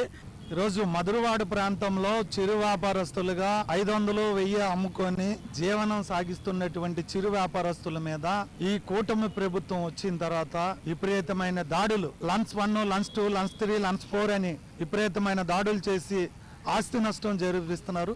చట్టంలో ఉన్నదేంటి, మీరు చేస్తున్నదేంటి? కోర్టుల్ని కూడా లెక్క చేయకుండా మీరు ప్రభుత్వానికి అమ్ముడు పడిపోయి అక్కడున్న బడా సంస్థలకు అమ్ముడు పడిపోయి ఈరోజు చిరు వ్యాపారస్తులు రోడ్డు పాలు చేసేసి వాళ్ళ ఆత్మహత్యలు చేసుకునేలాగా ప్రభుత్వం చేస్తుంది. దీన్ని పూర్తిగా ప్రభుత్వం బాధ్యత వహించి వెంటనే ఆకార్ జోన్లు ప్రకటించాలి.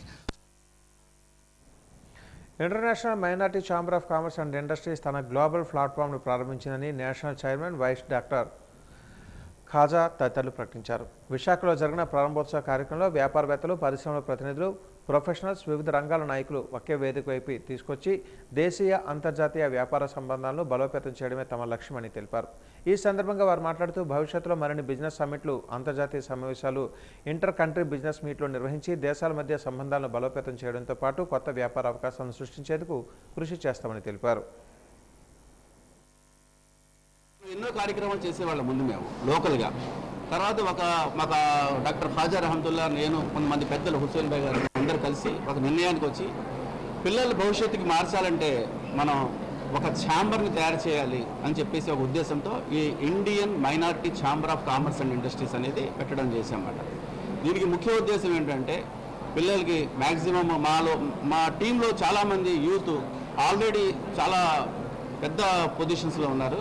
వాళ్ళకి ఇంటరాక్ట్ చేయడం, బిజినెస్ పర్సన్స్ అందరినీ కలపడం, మధ్యలో ఎంఎస్ఎంఈలు ఎవరైతే విలేజెస్లో వాళ్ళు ఉంటారో వాళ్ళ మైండ్లో ఒక బిజినెస్ చేయాలంటే థాట్ ఉంటుంది, కానీ ఇంప్లిమెంట్ చేసే టైంకి వచ్చేటప్పటికి చాలా కష్టంగా ఉంటుంది, వాళ్ళు చాలా ఇబ్బంది పడతారు. అందుకని చెప్పేసి వాళ్ళకు కూడా ఒక ప్లాట్ఫామ్ లాగా, ఒక బ్రిడ్జ్ లాగా తోడ్పడుతుంది ఈ ఛాంబర్ అన్నమాట.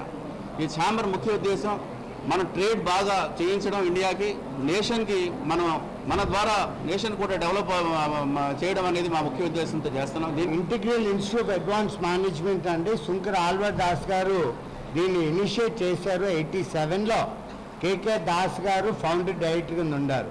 మా ముఖ్య ఆబ్జెక్టివ్ ఏంటంటే to see that every student is trained to be a good employee or an employer. So మేము ఎప్పుడు సర్వీస్ చేసినప్పుడు we don't draw any boundaries. So అన్ని సెగ్మెంట్స్కి అందరికీ ఈ ఇన్స్టిట్యూట్ హెల్ప్ఫుల్ అవ్వాలండి. And we encourage everyone to come forward. వీధి దీపాలు, రోడ్ల విస్తరణ తదితర అంశాలపై నేడు జీవీఎంసీ స్పందన కార్యక్రమంలో వినతులను స్వీకరించారు. జీవీఎంసీ కమిషనర్ కేతన్ గార్గ్ ఆధ్వర్యంలో స్పందన కార్యక్రమాన్ని నిర్వహించారు. ఫిర్యాదుదారుల వద్ద నుంచి ఫిర్యాదులు స్వీకరించి సంబంధిత అధికారులతో చర్చించారు. స్పందన కార్యక్రమంలో వచ్చిన ఆర్చనను త్వరితగతిన పరిష్కరించాలని అధికారులను ఆయన ఆదేశించారు.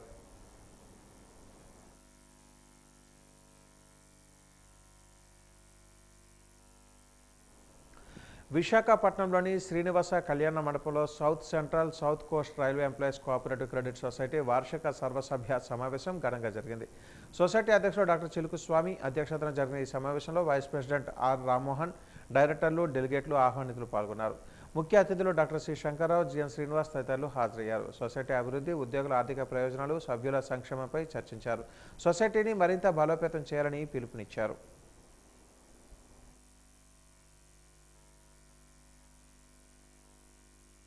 34 కోట్ల లాభాలు సంపాదించడం కూడా జరిగింది.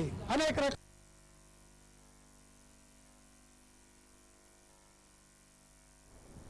వాజు న్యూస్ ముగించే ముందు ముఖ్యాంశాలు మరొకసారి. విజయనగరం పైడితల్లి అమ్మవారి జాతర తేదీలు ఖరారు. అక్టోబర్ 26వ తేదీన తొలేళ్ల ఉత్సవం, అక్టోబర్ 27వ తేదీన సిరిమాను ఉత్సవం. షెడ్యూల్ ప్రకటించిన ఆలయ సహాయ కమిషనర్ శిరీష. విజయనగరం నియోజకవర్గంలో 16 మందికి సీఎం సహాయ నిధి చెక్కుల పంపిణీ. 2.15 కోట్ల రూపాయలతో రోడ్డు పనులకు శంకుస్థాపన చేసిన ఎమ్మెల్యే పూసపాటి అదితి, విజయలక్ష్మి, గజపతిరాజు. పూసపాటి రేఖ, విశాలాంధ్ర విలేకరి గోవింద్పై దాడి ఘటన, నిందితులపై హత్యాయత్నం కేసు నమోదు చేయాలని జర్నలిస్టులు, ప్రజా సంఘాలు, పలు పార్టీల డిమాండ్.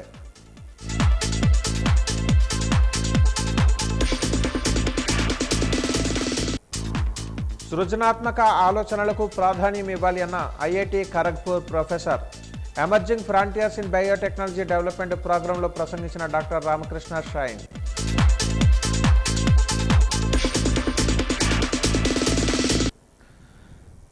వాజు న్యూస్ ఇంతటితో సమాప్తం. నమస్కారం.